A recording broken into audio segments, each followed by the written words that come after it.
कि अगर परेशान आदमी है मिल जाए तो परेशानी दूर कर दे, और हंसते हुए आदमी मिल जाए तो कहो तो भाई रुला दे। हाँ, ये नारद जी का स्वभाव। नारम ज्ञानम ददाती थी नारदा, ये वेद की वाणी है। नारद कौन है? नारदम अज्ञानम खंडती थी नारदा, जो अज्ञान का खंडन कर दे, ज्ञान का संचार कर दे, वो नारद है। और ब्रज भाषा में महाराज ब्रजवासी क्या कहते हैं नारद जी को?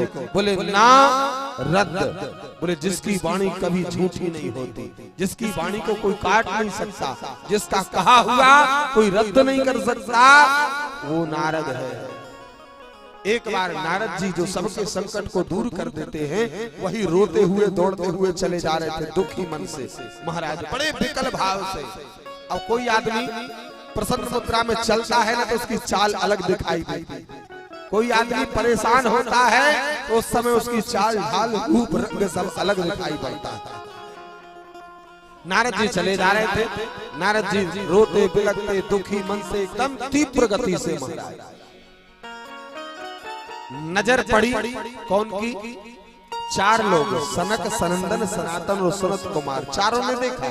तो नारद जी से पूछा, कथम ब्रह्मन दीन मुखा कुतश्चिंता तुरो भवान त्वरितम गम्यते कुत्र कुतश्चागमनम तव। नारद जी क्या बात है, आप कुछ उदास लग रहे हो, आपका चेहरा इतना बेकल क्यों है? अरे हमने तो सुना था कि भैया बोले कोई कितना भी निराश हो गए, हताश हो गए, उदास हो गए, और नारद जी अगर मिल जाए तो उसकी निराशा महाराज उदासी उसकी प्रसन्नता में बदल जाती है, और आप तो खुद ही इतने उदास हो।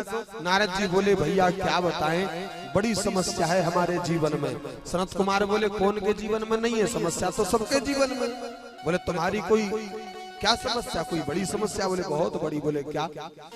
सुनाओ महाराज। जो लोग सुख को ढूंढते हैं, आनंद को ढूंढते हैं, वो ध्यान से सुनो। नारद जी बोले क्या बताऊं भैया, अहम तु पृथ्वी में या तो ज्ञात्वा सर्वोत्तमामिति पुष्करम च प्रयागम च काशीम गोदावरी तथा। नारद जी कह रहे हैं भैया जी मैंने पृथ्वी को सबसे उत्तम समझा। देखो हम लोग ही सबसे अच्छा नहीं मानते, देवता लोग नहीं मानते। नारद जी कह रहे हैं मैंने पृथ्वी को सबसे अच्छा समझा। किससे? नारद जी कहाँ रहते हैं? नारद जी के लिए सब जगह फ्री मामला है साहब। जब चाहे कैलाश पर चले जाएं, जब चाहे ब्रह्मलोक चले जाएं, जब चाहे बैकुंठ चले जाएं, लेकिन नारद जी को सब जगह अच्छा नहीं लगा, इसलिए सोचा पृथ्वी सबसे अच्छी है। और पृथ्वी सबसे अच्छी क्यों है? क्यों? क्योंकि पृथ्वी पर भगवान के महाराज भजन होते हैं, भगवान की पूजन होती है, कथाएं होती हैं, यजन होते हैं, कीर्तन होते हैं, इसलिए पृथ्वी सबसे अच्छी है। तो नारद जी ने सोचा कि पृथ्वी सबसे बढ़िया है, इसलिए पृथ्वी लोक में आए। सबसे पहले कहाँ गए? हरि क्षेत्र में गए। हरि क्षेत्र कौन सा? महाराज हरिद्वार, गंगा के तट पर वहां गए। वहां महाराज शांति नहीं मिली तो कुरुक्षेत्र में चले गए, वहां शांति नहीं मिली तो सेतुबंध रामेश्वरम चले गए, वहां भी महाराज शांति नहीं मिली। काशी प्रयाग सभी जगह भ्रमण करते रहे, लेकिन महाराज नारद जी बता रहे सनत कुमारों को कहीं भी शांति का अनुभव नहीं हुआ, कहीं कोई सत्य का भाषण नहीं करता, कहीं कोई महाराज बड़ों का आदर सत्कार नहीं करता।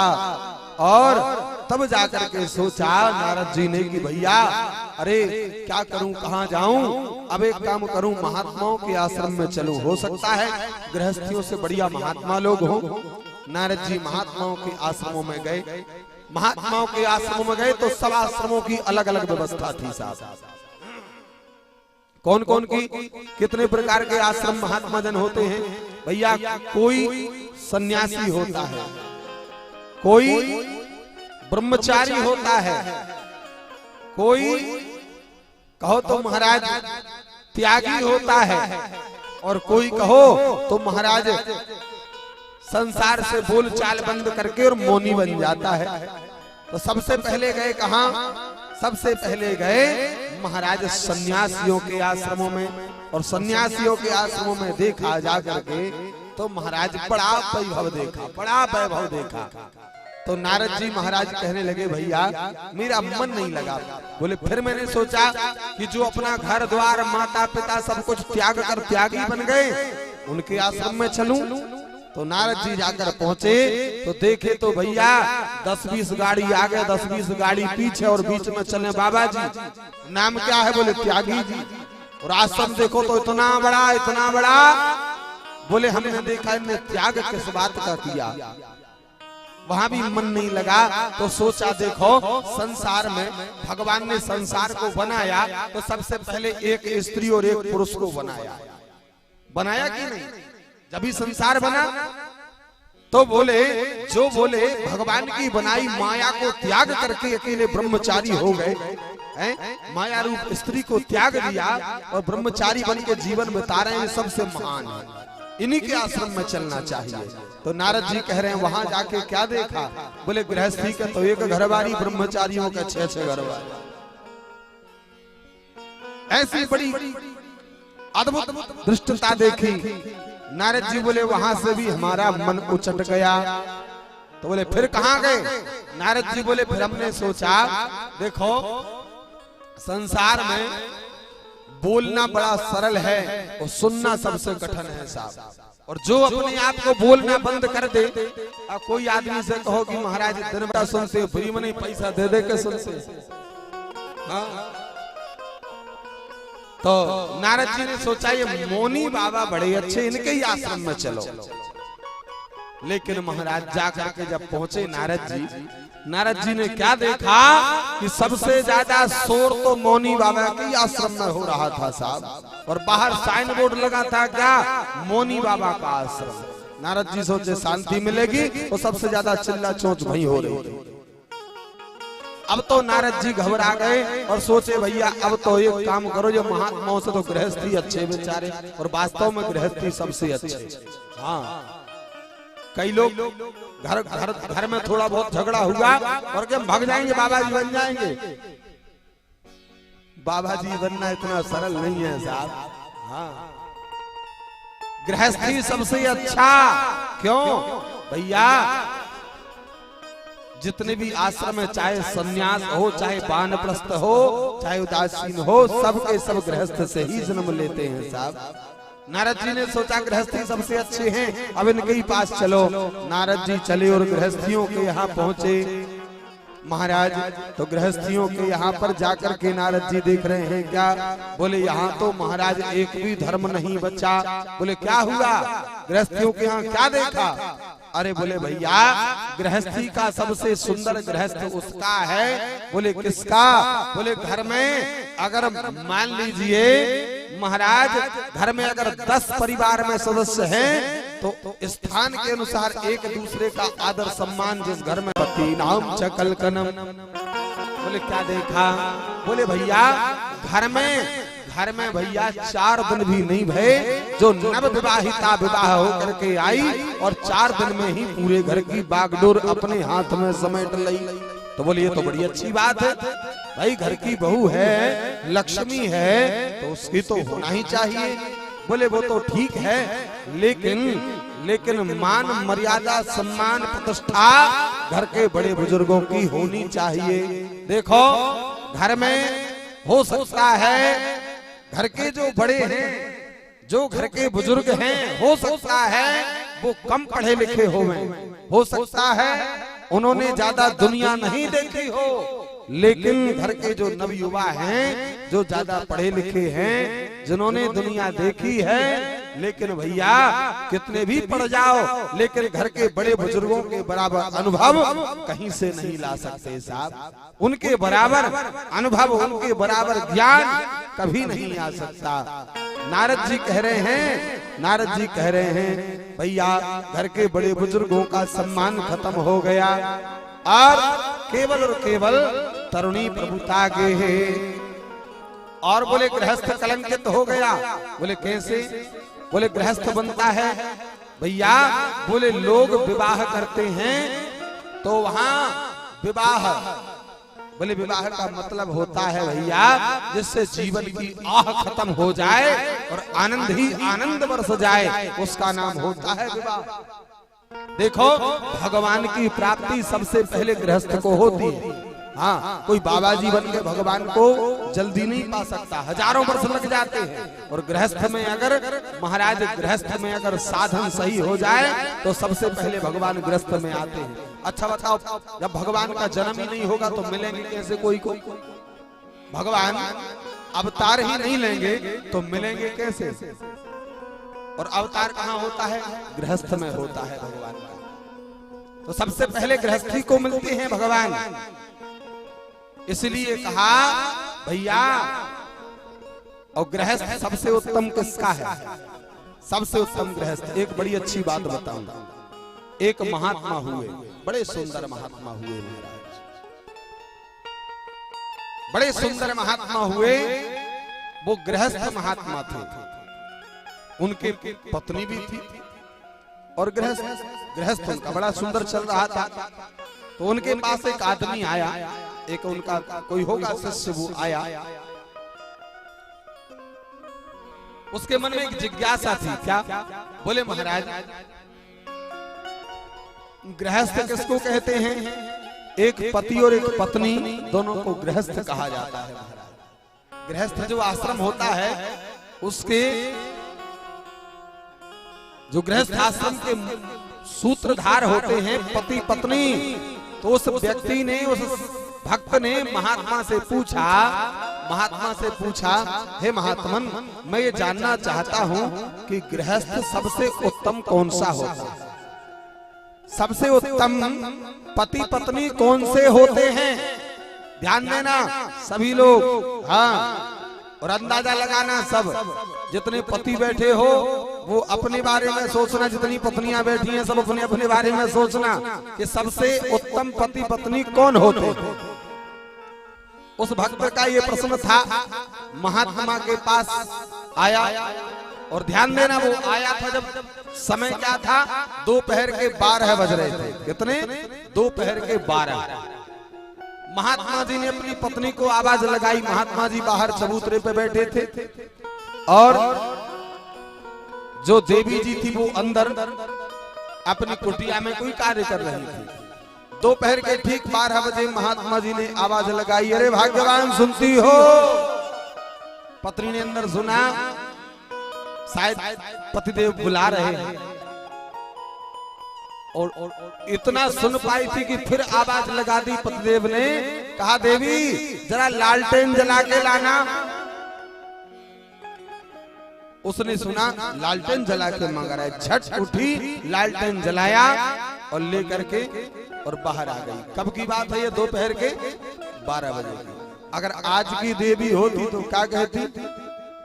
लालटेन तो बाद में लाती, पहले 14 बात सुनाती। दिमाग खराब हो गया। दोपहर के 12 बजे दिखाई नहीं दे रहा, फूट गई का दो। लालटेन जला के लाया, एक शब्द भी नहीं कहा, कुछ पूछा भी नहीं क्यों। वो जो पूछने वाला आया था ना, वो भी सोच में पड़ गया कि शायद बाबा जी पागल हो गए। अब बताओ सबसे अच्छे पति पत्नी कौन? इस बात का उत्तर पूछने आया था, जो महात्मा जी तो कुछ उल्टा ही कर रहे हैं। बताओ, जब लालटेन जला के मंगा रहे हैं, क्या है? महात्मा जी ने कहा, क्यों भैया तुम्हारा उत्तर मिल गया? बोले महाराज मेरी तो कोई समझ में नहीं आया, मेरे उत्तर में और जो लालटेन का क्या संपर्क? बोले लालटेन का ही सच्चा संपर्क है। बोले क्या? बोले देखो, जहां जिस संबंध में, जिस घर में पति पत्नी एक दूसरे की बात को बिना विचारे मानना चालू कर दें, समझ जाना सबसे उत्तम पति पत्नी वही है, वही सबसे उत्तम है।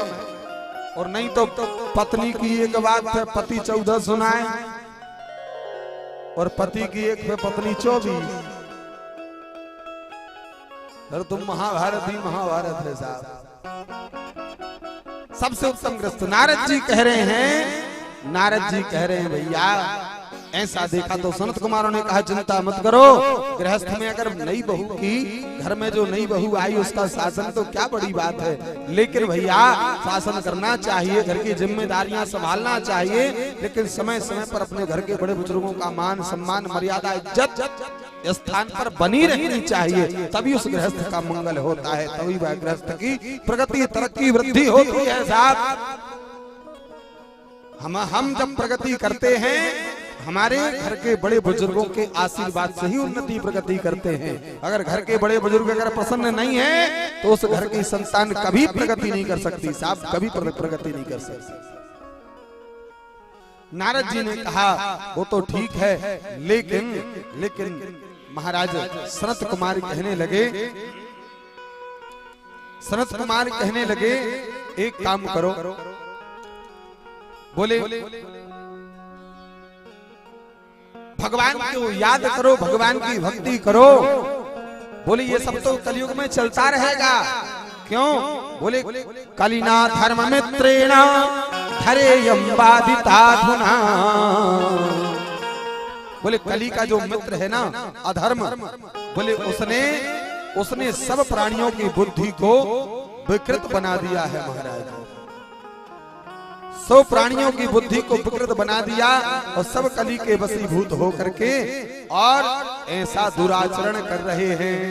नारद जी बोले इतना ही नहीं, मैंने एक और बड़ा आश्चर्य देखा। बोले क्या आश्चर्य देखा? बोले मैं आगे बढ़ा चलता जा रहा था,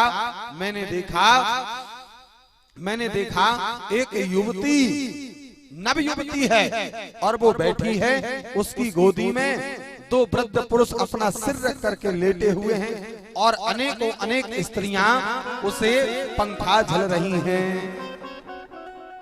और वो रो रही है, अश्रुधार उसकी आंखों से बह रही है। महाराज सनत कुमार बोले फिर क्या हुआ?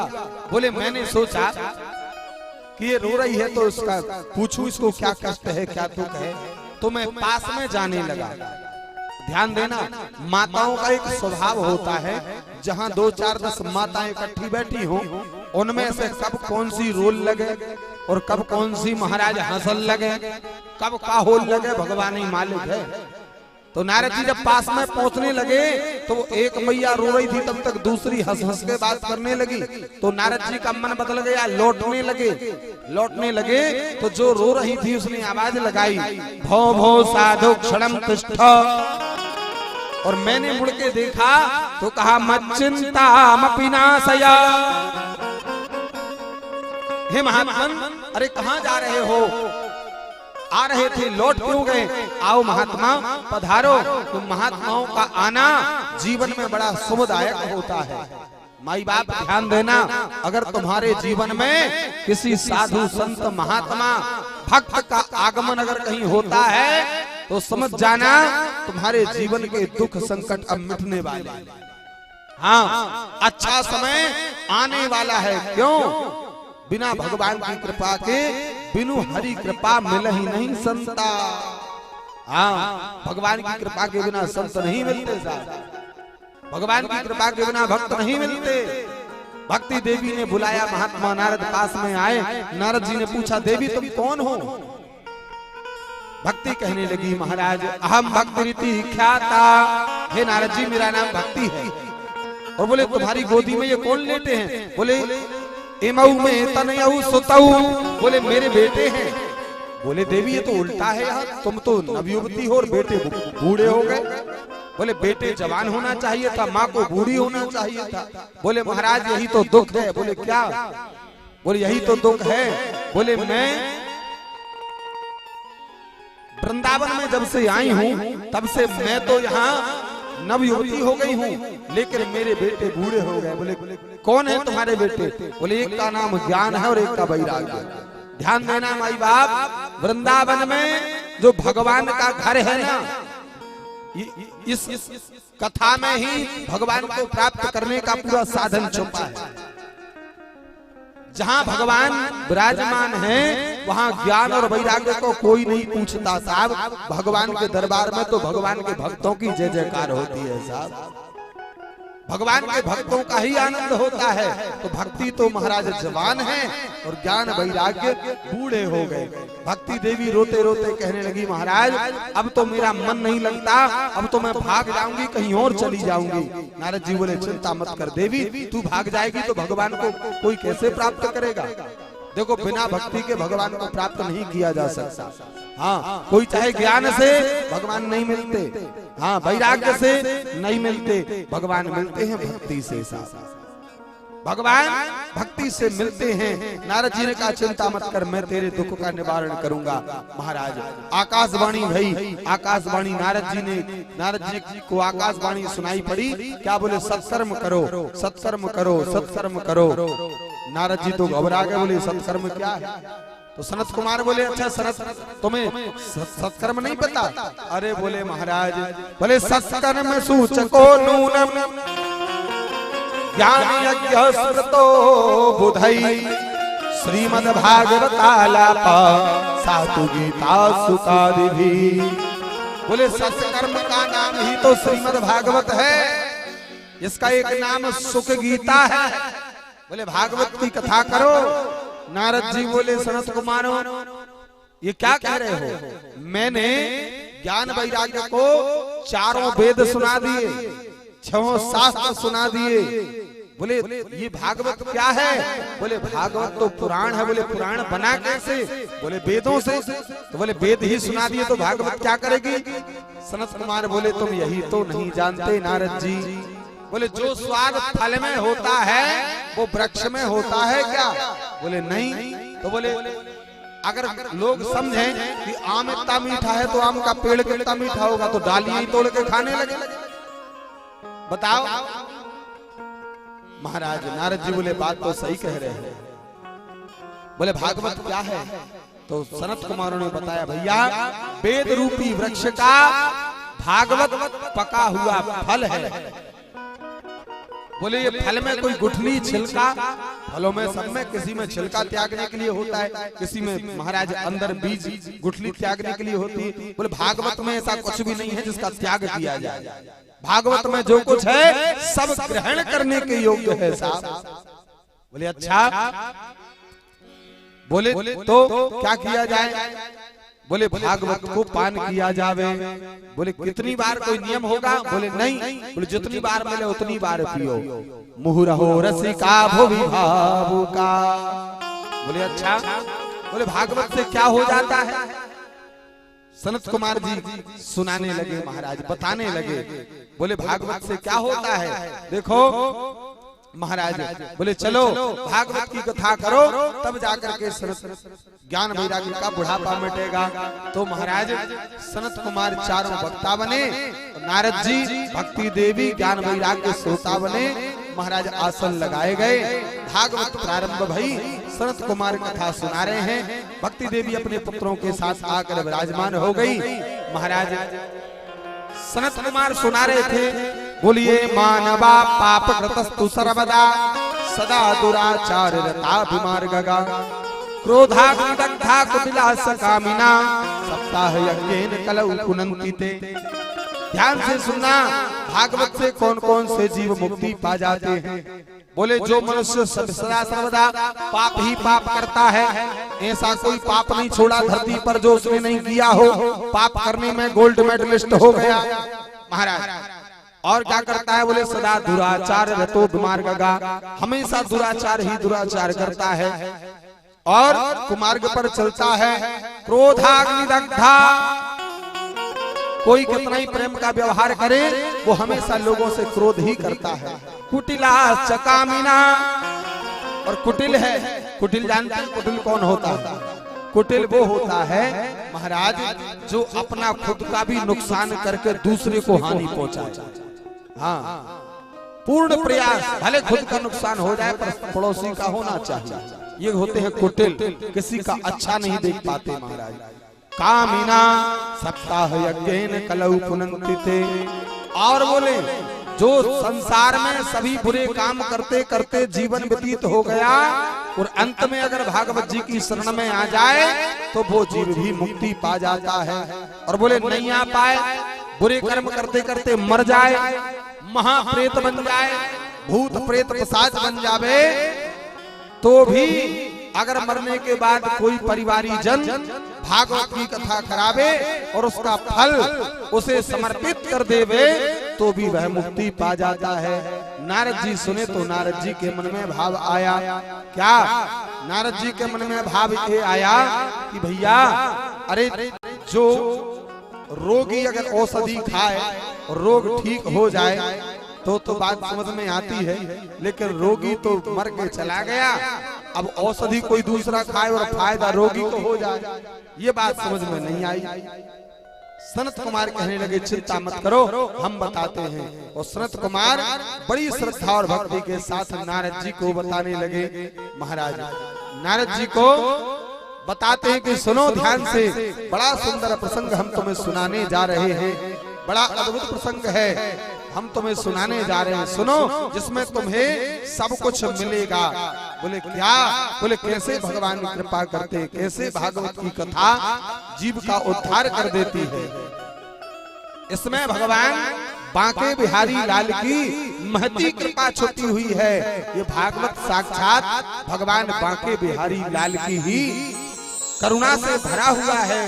महाराज जिन गोपियों ने भगवान बांके बिहारी लाल को अपना सर्वस्व, अपना प्रियतम, अपना प्राण प्रिय माना और सर्वस्व मानकर भक्ति की और सर्वस्व प्राप्त किया, वही भगवान बांके बिहारी लाल भागवत में विद्यमान है।